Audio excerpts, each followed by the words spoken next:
Hello, everyone. I hope you're enjoying this beautiful day to a certain extent. Maybe you've even gotten out there. But I can tell you we're delighted to have you here with us on this third New Plaza Cinema Talkback.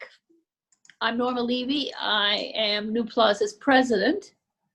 New Plaza is, I'm sure many of you know, a nonprofit organization that has been providing independent and foreign film to the Upper West Side for the past year, since the closing of that wonderful art house, Lincoln Plaza. We're happy to have you with us.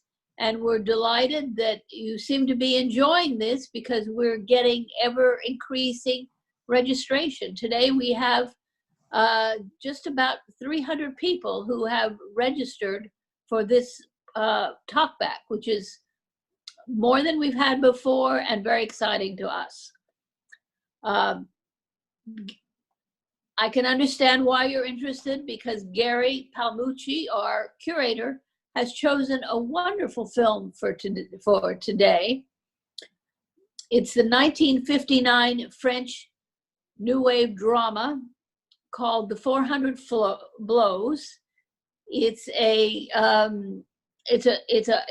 lovely film. I enjoyed it thoroughly, and it is actually the first film that Francois Truffaut ever made. What a beginning. So, and Gary again will be hosting this talkback with Max Alvarez, his longtime friend and a noted film historian. They've been terrific in the past, and I know they will be again. So please sit back, relax. If you have some popcorn, you might have a few bites. And at the end of the discussion, please feel free to join us with your questions and your comments. We'd love to hear from you. So thank you for joining us. And now I'll turn it over to Gary. Take it away, please.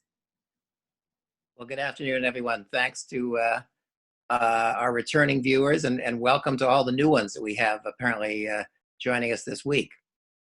Now, this week's film may not provide the simple exhilaration of Fred and Ginger or Judy Holliday, but we think it still lifts our spirits in its universality, its timelessness, its beautifully detailed portrait of a young boy's struggles to survive in a very particular and beautifully rendered time and place, Paris in the late 1950s.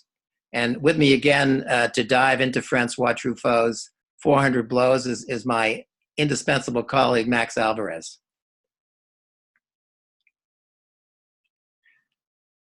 And I think Max is going to join us here momentarily. Myself, Gary, it's great to see you again.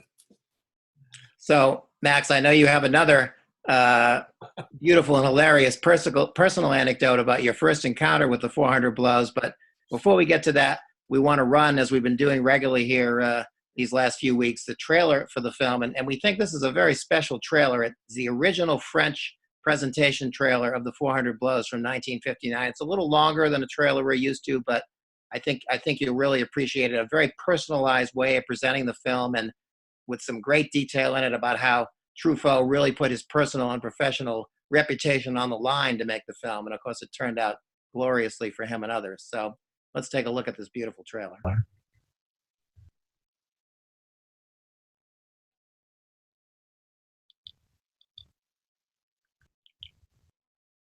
I'm holding the name of 6 stocks. These stocks can be bought and held.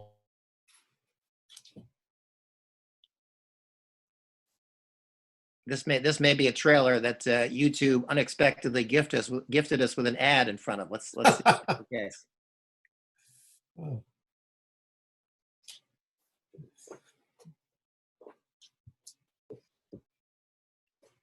We're going to see it in its original widescreen format, also called dialyscope, right? D-Y-A. Dialyscope, not flanscope. I've made that mistake before. It's dialyscope. I think in Poland they had their own anamorphic process too, didn't they? Possibly. I mean, I know in the Soviet Union they had Sovscope, and of course in Japan they had Tohoscope. I can't recall what Poland did for their widescreen, but it was part of the international trend. You know? Right. Ah.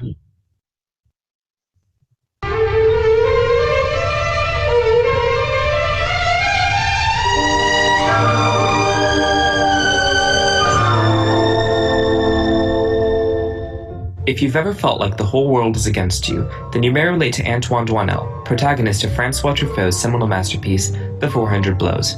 It is indeed hard to talk about the great movements of cinema without talking about the French New Wave, just as it is hard to talk about the French New Wave without talking about Francois Truffaut. Harder still to talk about Francois Truffaut without talking about this 1959 game-changer. One might easily say that at that particular time, Truffaut was in the perfect position to make a coming-of-age drama of misfortune and rebellion.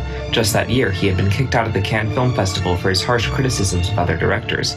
Yet with The 400 Blows, Truffaut came around the following year and swept away their prize for Best Director, a feat all the more stunning considering this was his debut film. Film critic... Okay, well, A different version. a different version. I would direct everybody to YouTube after we finish today to look at the original trailer, and it will say original trailer, I believe, on the screen on YouTube. It runs about 3.5 to 4 minutes, and it's really beautifully done. So Max, set the scene for us now. Milwaukee, 1967. What was the name of the theater? It was the Strand Theater, and it's actually December 1967. The Strand Theater was the roadshow house located downtown, and The Sound of Music had played there for 2 solid years. And the Strand was just getting ready to book Valley of the Dolls as their Christmas attraction, and they had a few weeks off. They had a few weeks between this, and they decided to do a Janus Films mini festival, and that included The 400 Blows. And by parents who were displaced New Yorkers who were in Milwaukee, which meant that they didn't have a car or own a house, but they went to see lots of foreign films and independent films, of course thought this would be a perfect film to take their 7-year-old child to see. So that was my first experience with The 400 Blows, is when I was 7. And I have to say, it changed the way I looked at films. It made me realize what the cinema is capable of. I remember my father sitting right next to me on my left, and he was pointing out, oh, you're going to love the next scene. You're going to love this next scene. And I remember there was that wonderful scene where the physical ed teacher is running. He's trying to get the boys to run through Paris, and they're ducking out on him. I remember my father laughing uproariously. It was kind of embarrassing. But when I saw The 400 Blows recently, just a week or so ago, I was laughing just as loud. So, but for me, it changed my life. And I, in fact, I dedicate my new book to Francois Truffaut for that reason. Aha. Well, as usual, you're a few steps ahead of me. I didn't see a foreign language film until Costa Gavras' Z when I was 14 years old. So Wow. that was a ways down the road. And I saw The 400 Blows dubbed in English on a Boston television channel at 2 a.m. in the morning. But you mentioned a company called Janus Films, which was probably the most single famous film company, particularly for many of our viewers here, that released a lot of the Truffauts, the Bergmans, the great foreign films of that time, and that always rings a great bell to me, having grown up watching a lot of those movies. Well, I think a lot of us know that much of the material in The 400 Blows is autobiographical to the life of Francois Truffaut. And I think you are particularly aware of the whole arc of his adolescence and is eventually getting into the position where he could make the film. He ran a film series starting at what age? Well, let's think about this. 2, 3, 4, 5. He was about 16, 15 or 16 years of age. And normally a parent would be proud that their teenage son was forming a film society in Paris instead of selling drugs or stealing cars. But Truffaut, of course, had this delinquent streak in him, and he was basically forming this society by not paying bills, by owing people money, and by actually stealing a typewriter at one point in order to pay off somebody. And those are the elements that work their way into The 400 Blows. So it's a problem because here you have this really talented kid who loves the cinema, but he's dealing with a lot of personal demons. And he, of course, recycled a lot of those stories for this narrative. he ran up a tremendous tab on his father's account, renting a lot of films, not paying the bills, renting rooms in which to screen them. I guess the equivalent of the egregiousness of what he did to what Antoine does to his parents. Yeah, he ended up racking up some 24,600 francs in debt, and his father hit the roof. His father paid off the debt, and did to the father's point. I mean, the father said, "Look, I've paid off your debts. Now you have to go find a job. I can't. This can't happen again." And Truffaut said, "Of course." But then he went off and got into more trouble with his film society, with more unreported money being owed. And that's when the father sadly turned him over to the authorities, which resulted in that overnight jail cell stay, and then going to observational school, juvenile delinquency detention. But fortunately for him, still at a very young age, he met the legendary French film critic André Bazin. And I think he was, at the age of 20, he was given a job as a film critic in a Paris publication, which he wrote very merciless reviews for the films that he considered old guard or out of step with what was going on in Hollywood and some other parts of the world. It's true. Truffaut, growing up in wartime France, where Hollywood films were banned, you couldn't see any American films in France because of the Nazi banning. He gravitated towards French cinema and immersed himself in French cinema. But after 1946, once the Hollywood films started coming in, he then embraced Hollywood movies and turned against a lot of certain kinds of French films. Bazin should be nominated for sainthood because he really took a chance on this delinquent kid. He helped get Truffaut out of the detention facility. He, as you said, helped get him some writing jobs. He even got Truffaut out of the military when Truffaut enlisted in a panic in 1951 and deserted and was jailed for that. So Bazin was really a hero in turning Francois Truffaut around. Yeah, tragically, he died just before the 400 Blows went into production in the late. But of course, the film is dedicated to him, as many of our eagle-eyed viewers may have noticed. The film was also facilitated by Truffaut's father-in-law. He married at an early age, someone who was in the entertainment business in some capacity, right? Yes, that was Ignace Morgenstern, who was a major distributor in France. And in 1948, he formed that company Cosinor, which that was a Spanish pronunciation. I apologize, but which distributed the 400 Blows. Morgenstern's daughter, Madeline, became Mrs. Truffaut, the first Mrs. Truffaut. And her father, who ran the company, was very instrumental in getting money for Truffaut's very first short film, a prominent short film, Les Mistons. Les Mistons. And of course, for making the 400 Blows. So Truffaut married into the business, but he took it seriously and learned from the father-in-law how the business operates. And he wanted to honor the father-in-law's memory by being a responsible businessman. And in this period leading up to the making of the 400 Blows was the time also that he became very close friends with some of the other directors that we now know that constituted the Nouvelle Vague, the New Wave, Jean-Luc Godard, Claude Chabrol, Eric Rohmer, Jacques Rivette. Sadly and ironically, this month there's Jean-Luc Godard giving a long interview with a Swiss television channel. He's the one remaining filmmaker still alive and still very much active, whereas Truffaut unfortunately has left us in 1984, passed away tragically young. It's very bittersweet because those two were very good friends at the height of the Nouvelle Vague, but they had a terrible falling out in 1973 after Godard saw, we call it Day for Night, the French title La Nuit Américaine, in which he criticized the movie, and Truffaut just went off the deep end and terminated the friendship and wrote one of the most memorable hate letters in the history of letters that is always enjoyable reading. But they were these young Turks of French film criticism. They were very, very young. And it was strange because, as you said earlier, Gary, they were criticizing certain tendencies in the French cinema, the cinema de papa. They were criticizing certain directors, but at the same time, they loved Jean Renoir and Alfred Hitchcock, certainly representing the older guard as well. But it got very testy and very political. And that happened after Truffaut started writing for Cahiers du Cinéma in 1953-54. And a lot of today's independent filmmakers, I think, would be astonished to hear that the shooting schedule of 400 Blows was quite generous by the standards of today's independent filmmaking. Over 40 days, we believe, right? Yeah, it went into production around the second week in November. And as you mentioned, it was right after Andre Bazin died. And it wrapped production January 5th. So for a film that was made relatively inexpensively, we would kill for budgets or shooting schedules like that here. The European shooting methods are a lot more flexible for filmmakers. They're not as rigid as the guild-regulated shooting schedules here. But Truffaut had already been in production for 40 days on the 400 Blows before he started the sequences with all the children in the school scenes. He wanted to make sure he was comfortable as a director before he started directing all those kids.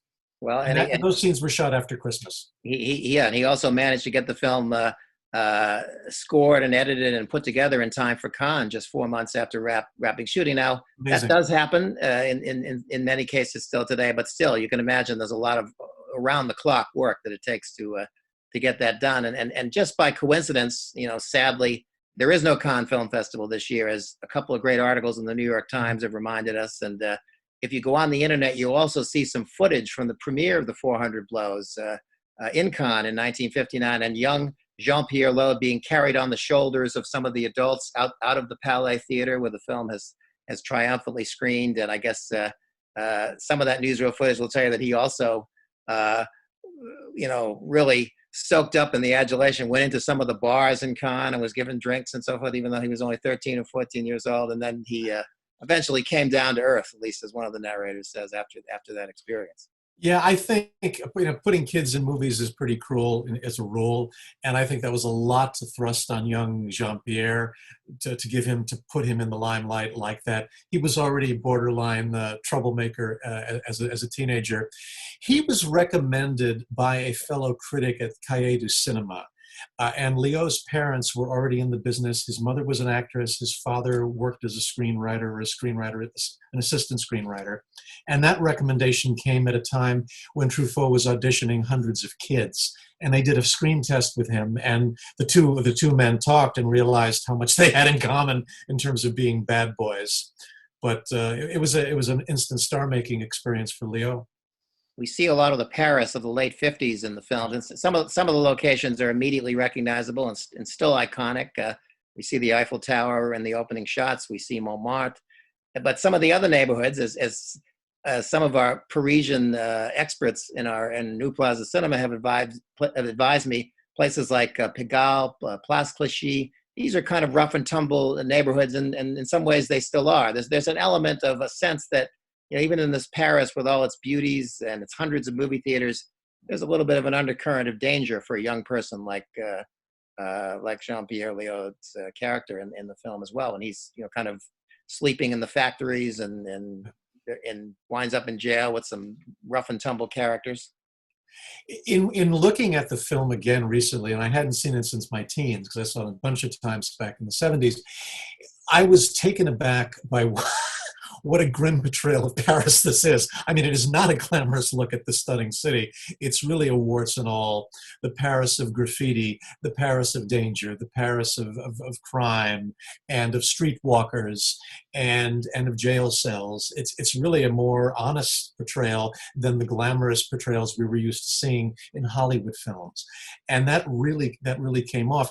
The one element that's missing from the 400 Blows, because so much of this follows a lot of Truffaut's youth, is this little tiny element called World War II that is not mentioned, because the film is obviously set in present day, 1958-59.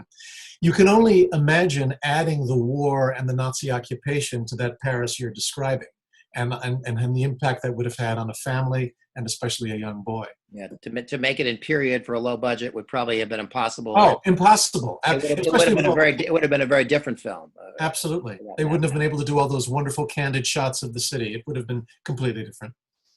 And again, there's lots of great material on the web and on the Criterion DVD of the film, including Truffaut being interviewed after returning from New York in late 1959 and receiving the Best Foreign Film Award from the New York Film Critics for the 400 Blows. And he talks about the fact that originally the French censors had slapped a 16 plus designation on the film. No one under 16 admitted, and then apparently after it won both the director prize and a Catholic Church prize at the festival, the censors backed down. And as Truffaut says in a very low-key fashion in this interview, well, they probably were afraid of looking like idiots. Well, we have to give the Catholic Church credit, considering that scene on Montmartre when the two boys are running past the priest and they say, "Bonjour, madame." That's You right. know, the church has a bit of a sense of humor to tolerate that. And he also encountered some censorship issues the following year with Shoot the Piano Player. There was some nudity, and I believe that was off limits to kids under 18. Mm-hmm. And many of us may know, but it's actually, this was the first of 5 films that Truffaut made on the life of Antoine.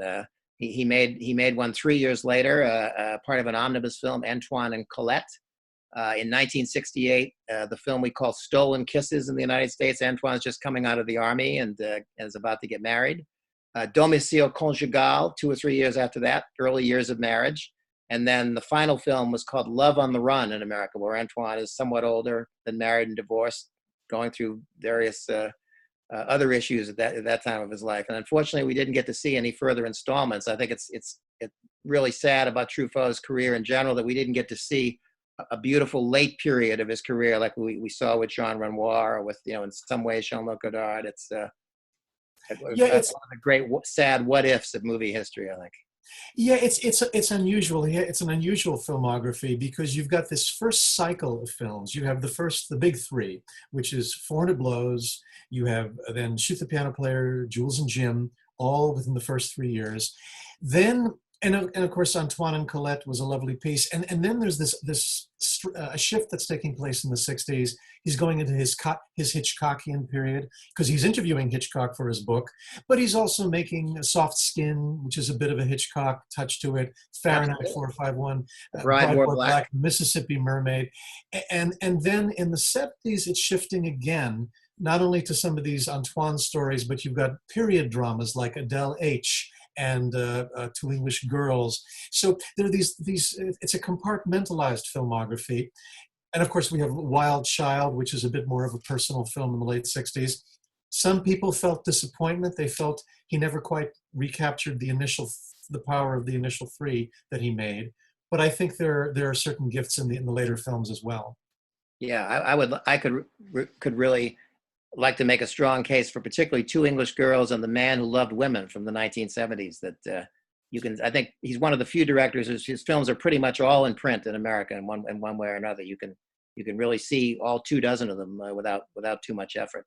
And there's a very fast homage to Ingmar Bergman in the film, which you have to look quickly to see when we see the 2 boys stealing a still out of a display cabinet of a theater for the Ingmar Bergman film Monica, which he made in the early 50s, and I think was released kind of as an exploitation picture in certainly in America on 42nd Street and elsewhere originally.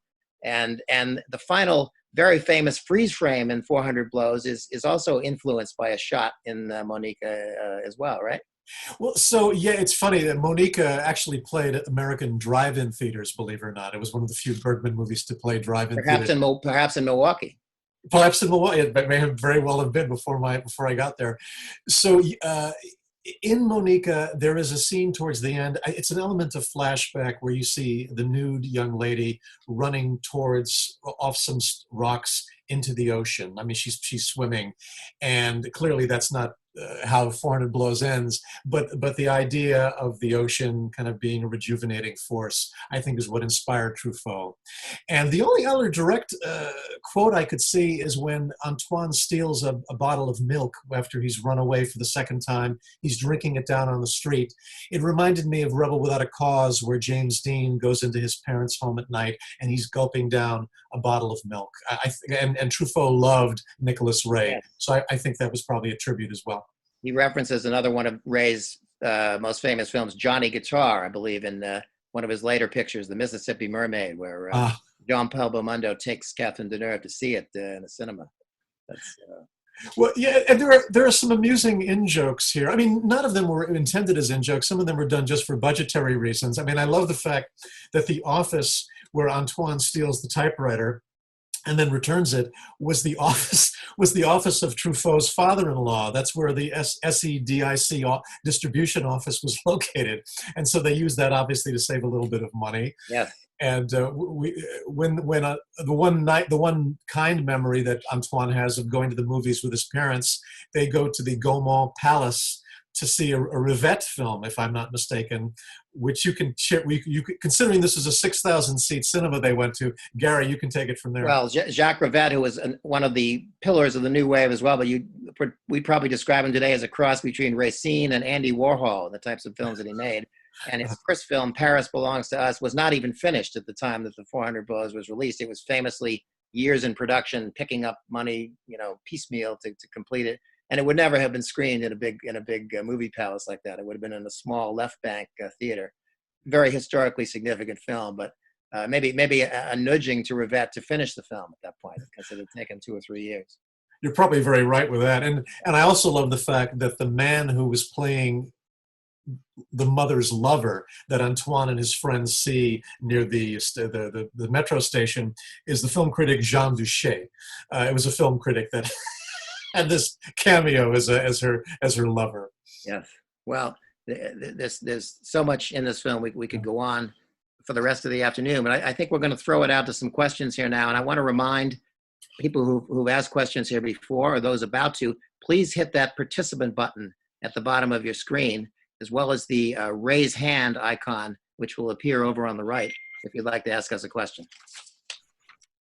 Gary, we actually have a chat question. How did the film get its name? What does the 400 Blows represent? Well, I think Max might have some elaboration on this as well. I think it has to do with the fact that, 400 blows to me suggests a lot of punishment that this kid is taking from his parents. 400 blows raining down on him from various corners of life, his parents, school, his buddies, et cetera, and that's a heavy burden for Antoine. At least that's my reading of it. If there's a direct interpretation, I don't know of it. Do you, Max? Yeah. So the direct, because my interpretation is similar to yours. That's my first reaction to it. Apparently, it's a French expression, kind of conveying wild behavior. You're lying, you're deceiving, you're swindling, you're doing whatever you can to kind of establish yourself in life. It's a variation of that expression. I think it would have helped if they had just a little quotation at the beginning of the film explaining the title, but it's something like A Clockwork Orange and Straw Dogs, where they never explain what the title means. Right. But that's what I understand. It's a great title, and of course, like something like his next film, Shoot the Piano Player, means, essentially do anything but shoot the piano player. Please don't shoot the piano player. Exactly. So. Let's take one more question from the chat room. Could you tell us about Godard's basic criticism of Day for Night? Certainly. So, Godard, who was never known for his tender, loving care with people, he called Truffaut a hypocrite and a liar, and he was saying, why is it that the director that you play in Day for Night, he's the only one not having sex in the movie? And he talks about a film being a train, but you don't mention who was the conductor of the train, who were the engineers on the train.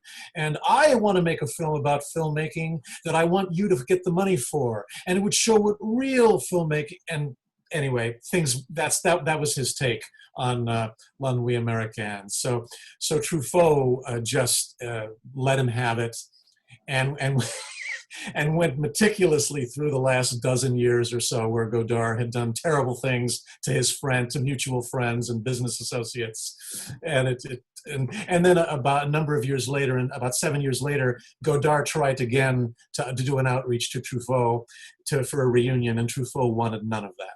Well, he could be as merciless in his criticism as he could be extravagant and rhapsodic in his praise. Because Truffaut was a tough critic of himself, in his own right when he started out, but he was a little gentler in terms of his business dealings when he was a director. More questions? Yes, Gary. I'd like to remind everybody, if they want to ask a question live, please hit the participant button and then raise your hand. So I'm going to call on iPad 141. Would you turn on your video and ask your question?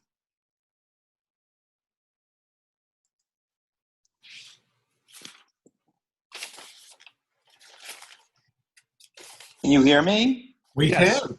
Yes, Please we go can. ahead. Yeah, Hello? just a question. To me, it seemed that all the adults in the film were the corrupt and evil ones, and even though the Truffaut character did some silly things, he seemed like the innocent one. And even when he stole the typewriter, he got arrested for returning it. So he seemed like his character seemed like the pure one, and the adults seemed like the less pure. It's so funny because I had forgotten that he got arrested returning the typewriter. I thought he got arrested when he stole it. So that was very revealing. And as a child, when I first saw it, because I hated school, I always hated the teacher, the French teacher. And I love the fact that the boys were, making his life hell. As I got older and started doing teaching on my own, I started feeling sympathy for the French teacher. And I was paying a little more attention to the mother in this case. I mean, at moments she has a warm side to her. The father apparently was toned down in the screenplay from earlier drafts. Truffaut wanted to make the father more likable. It's interesting he didn't want to tone down the mother that much. But maybe Gary has some things. I might find them both in some ways sympathetic characters, though, and they're not completely heartless. Although at the end, of course, both of them, in their own ways, kind of turn their backs on Antoine when he's in the reformatory. But I think that they are, in many ways, struggling to be empathetic parents, and also, intolerant and short-tempered, and even the lead teacher, I find him sympathetic in some ways, and even in his exasperation. And he says to those boys, where will France be 10 years from now? Well, we know now, of course, that was 1968, 10 years from when those boys will be probably in the street, shutting the country down. No, it's Shutting true. down the Cannes Film Festival, as Truffaut helped do that year. Yeah, because that was really the last time that the festival was disrupted was in '68. You're absolutely correct. And I forgot where I was going with this, but the teacher and there was something else I know. It's the variation of emotions we feel watching this film, because the scenes in the school are really, really funny, very funny stuff there. And then there are these scenes of tremendous heartbreak. And the way that Truffaut balanced it, I thought, was just beyond masterful. Yeah. So that really struck me on the last, because it's a lot of serious stuff, but there's also some really funny things when he's lying about his mother, she's dead, just to get an excuse to not shown up at school, things like that. Yeah, juggling so many emotions. The hardest thing to do in filmmaking, I think. Absolutely. He does it so beautifully here. Yeah, flawlessly. Gary, Max, we have a couple more questions. I'm going to ask Joy to start her video.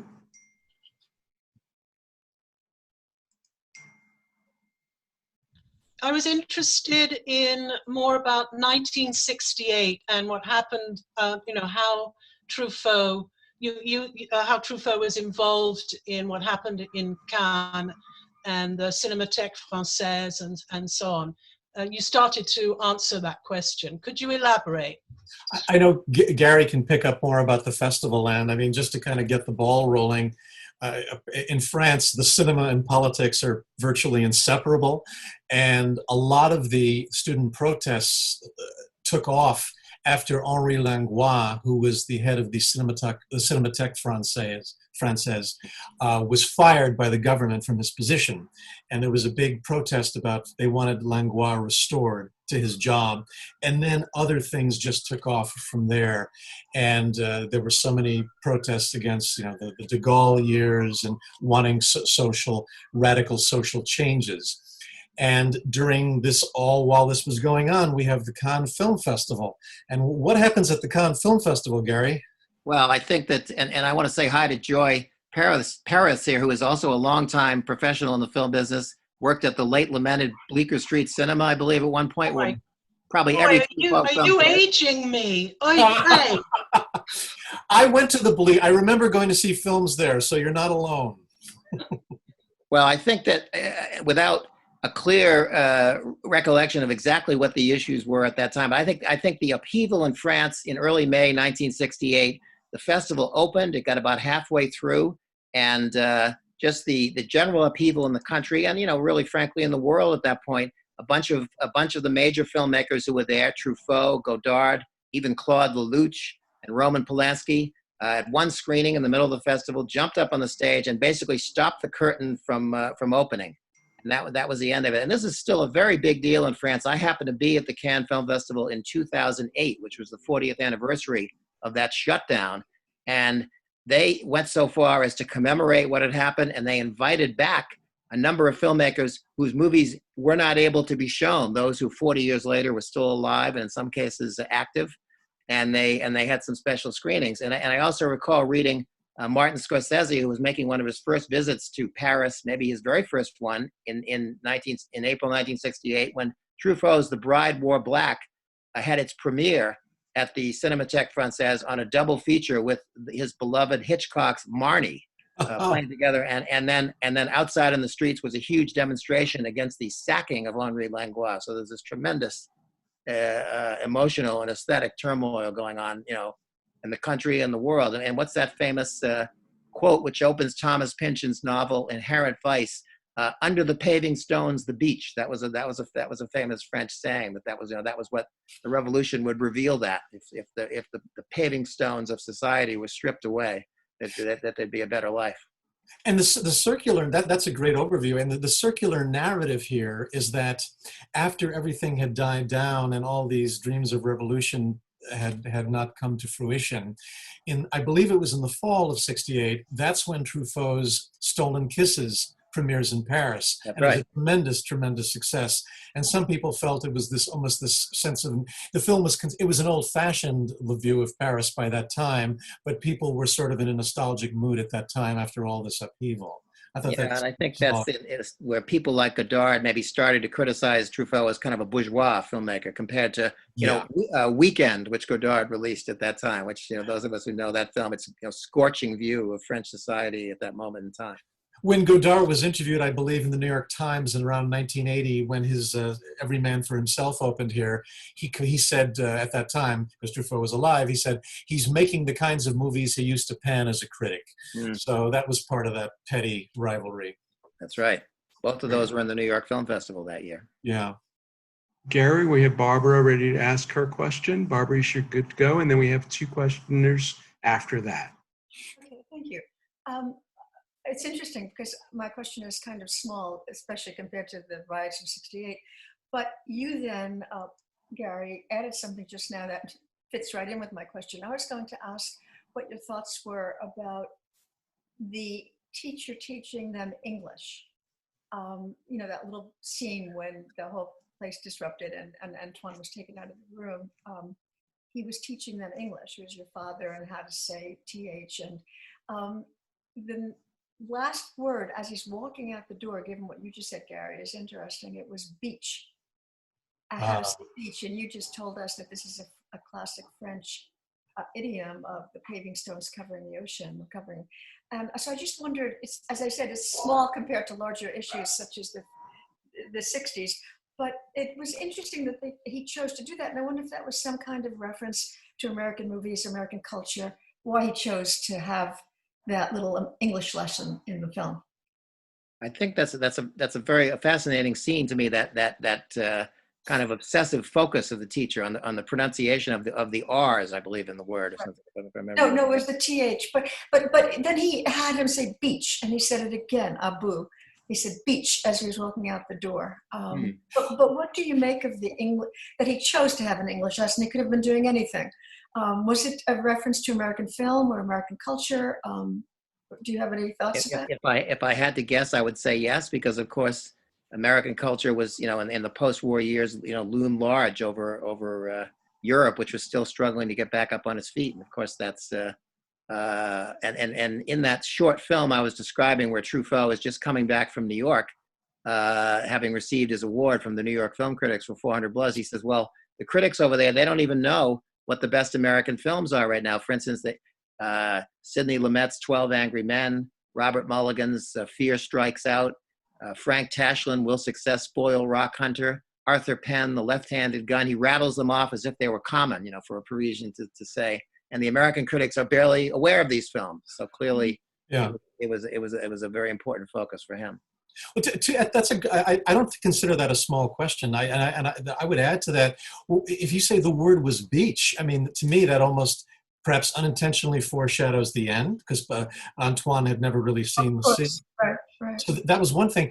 And also, Truffaut never really totally felt comfortable with the English language. He always struggled with the English language to the very end of his life. Yeah, really. And that's another thing that maybe might prompt him to include that in the film. Just a thought. I remember reading a story about him in the late 70s and his occasional visits to Hollywood, and he in a conversation with Barbra Streisand at some Hollywood event, and Barbra Streisand really wanted Truffaut to direct her in a film, and she was giving him this passionate story pitch of some kind, and the writer was recounting Truffaut's really kind of struggle to keep up with her, as one might imagine, he really only made that one English language film, only semi-successful, Fahrenheit 451, and never went back to that. Yeah, there were a few moments in Day for Night and in Story of Adele H where there was some English spoken, but other than that, yes, he pretty much steered clear of English after Fahrenheit. So he never really mastered the language in his mind. Thank you. Thank you. Great. Harriet, you're up next, if you can turn your video on. Hi. Hello? Trying to turn it on. Well, we can hear you. And you stopped me. The host has, okay. I'm having technical difficulties. I apologize. No, you're all good. Please go ahead. I wanted to go back to the issue of his mother. Mm-hmm. I felt that everything built up to the scene with the psychologist in the detention center, that he revealed that he knew his mother didn't want him, that his father wasn't his biological father. He overheard his mother saying that he was a pest to her in the argument with the father. I don't think the mother was such a good person. She really let him know that she let her mother raise him as long as the grandma was able to do that. So I felt that everything that Antoine did was sort of justified by the fact that he felt that he was unloved and unwanted. That's powerful observation. And so all of that, interestingly enough, believe it or not, the out of wedlock child subplot of 400 Blows almost didn't make it into the script. There was one of Truffaut's letters where he said, I'm thinking of not having him being an out of wedlock child, but they ended up putting that in because Truffaut himself was an unwanted child. His mother had given birth to him in 1932. And as one writer who was a bit more sympathetic said, I think we have to keep in mind a woman giving birth to an out of wedlock child in France in 1932. That was pretty rough. And then, of course, he comes to move in with them at age 10, which is the height of the Nazi occupation. That's going to also put some pressures on the mother as well. But they were absentee parents, and he was a latchkey child, and the father spent the weekends doing mountain climbing, and the mother was off carrying on her affairs and things. So, and it's true, the mother did visit him in the detention facility. The father I don't think, visited him at all. Considering the father was considered more gentle. Not on screen, certainly. And because we found out what happened to his famous Michelin Guide. He kind of Truffaut holds that back till very late in the film with the fate of the Michelin Guide. Right, the infamous also, Michelin. can I say something? The mother visited him in the detention facility to tell him she was through with him. Exactly. It wasn't a pleasant visit. No, it was a very grim, That's like a hammer blow, that scene, I think. Yeah, it's pretty devastating. And All right. Well, sorry, but you've just triggered a childhood memory. Forgive me. But when I saw that scene when I was 7 at the Strand Theater, I was a little confused because I was trying to read the subtitles. And I said to my dad, I said, so why is she behaving this way? And my dad said, because she's a bitch. I haven't thought of that in 50 years. I'm sorry. But anyway, so it's a very painful scene, very painful. Yes. Thank you. I'm going to get Okay. Vicky on deck. Thank you, Harriet. Mute. Hi. I was also very interested in the fact that Rene, the young boy, did not really express emotions through the entire movie. Anytime he's given a blow of, 1 of 400, he seems to be resigned to whatever happens to him. You don't see him throwing a fit. You don't see him losing his temper. You don't see him, even in his discussion with the psychologist, he seems like he's telling the story of someone else. And I wondered what you thought about the fact that he never revealed, at least I don't remember seeing it, he never seemed to reveal that he had seen his mother kissing somebody else. Yes, that's a powerful question. So you mean Antoine's character, Rene, is his friend. So Antoine, the most emotion we see is when he's in the back of the police truck at night in Paris after he's gone through the jailing experience, and you do see him crying, and that's a very famous scene. In terms of the mother, well, that was kind of a very seedy quid pro quo. He knew she wasn't going to tell on him playing hooky, and she was not going to reveal it either because she didn't want him revealing her affair. So it was this honor among thieves moment that's very uncomfortable. Yeah, we even see that the mother and father seem to have some kind of understanding about the mother's behavior at the very end when she confronts Antoine. I guess he's written a letter to his dad, revealing what spilling the beans about that. And the mother is somehow saying, well, they had an understanding or something. But I guess you could say it's really Antoine's survival strategy, really. That's his holding it back with rare exceptions. Not every kid could do that, certainly. Definitely. Well, it certainly made me very glad that I was never a teacher, either in junior high school or anywhere else for that matter.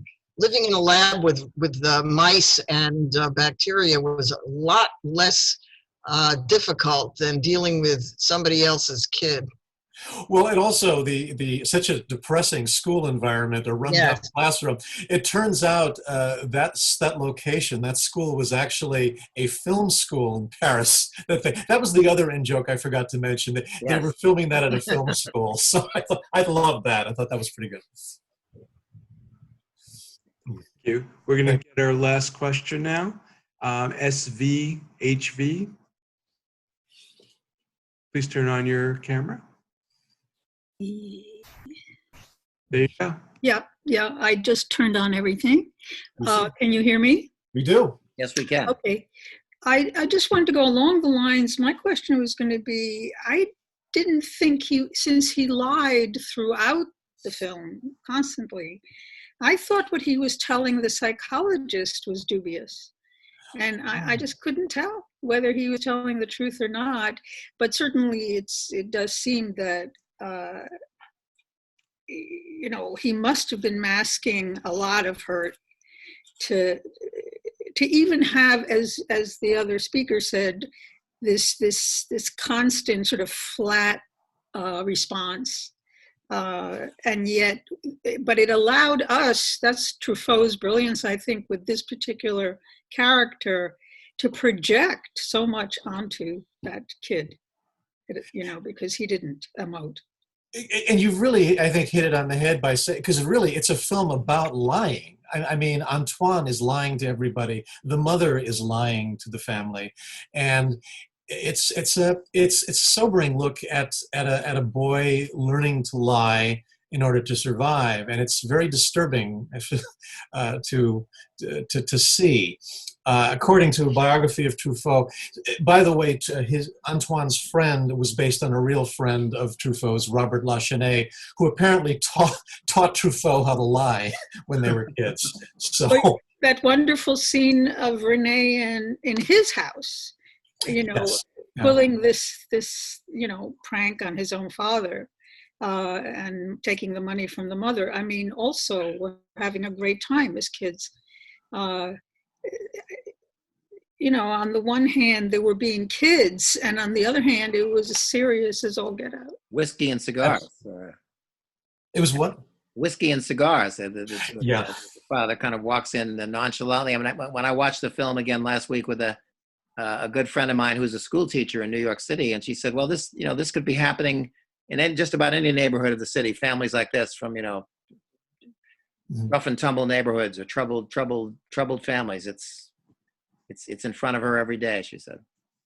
Where the kids are just not being cared for. In some cases they're homeless. They're living with other family members. The parents are disengaged, and there's chaos going on during the online classes that are being taught right now to them, and timeless, as we said at the beginning. Absolutely. So, I think that's all the questions we have time for today. But as we do at this point in all of our podcasts so far, I want to turn things over briefly to our, we'll call her, in honor of this film today, our Eminence Blonde, our board member, Sean Moore, who will have a little bit to tell you about some things coming up here with New Plaza Cinema and a question for you. So yeah. We'll move it Thank to you. Sean. Thanks, Gary. Thank you. Thanks, Max. You guys, again, just such a great discussion and so much fun. And there were so many questions going on in the chat. And so I can tell we could discuss this for hours, and it's just such a fabulous film. Thank you so much. So a couple of things. In 2 weeks, we'll do another one of these on Sunday, May 31st, and we're going to do the 1971 Peter Bogdanovich film, The Last Picture Show. So we'll make sure we send out information to you, but I want to make sure that everyone knows that. I also really want to put in a little bit of a commercial here that we are, we're also showing current films that are being shown virtually, and we send out emails once or twice a week about those. They're posted on our website. We've been promoting them in Patch as well. We really would appreciate if you are selecting a movie to watch virtually, if you would choose a movie from New Plaza Cinema. A portion of the proceeds does go to New Plaza Cinema, and we do use that for many, to help our whole vision of trying to support film programming like this in Upper Manhattan.